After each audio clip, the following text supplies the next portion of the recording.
आज संध्याकाळी चहासोबत खाण्यासाठी ही खुसखुशीत अशी रेसिपी बनवली।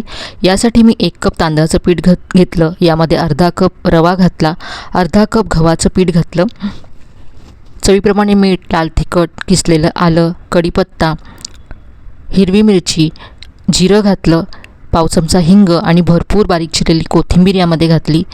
कडकडीत गरम तेल घातलं। तेल मिक्स केल्यानंतर पाणी घालून हे पीठ असं मळून घेतलं। याचे वडे तयार करून घेतले। या वड्यांमध्ये तुम्ही बारीक चिरलेला कांदासुद्धा घालू शकता।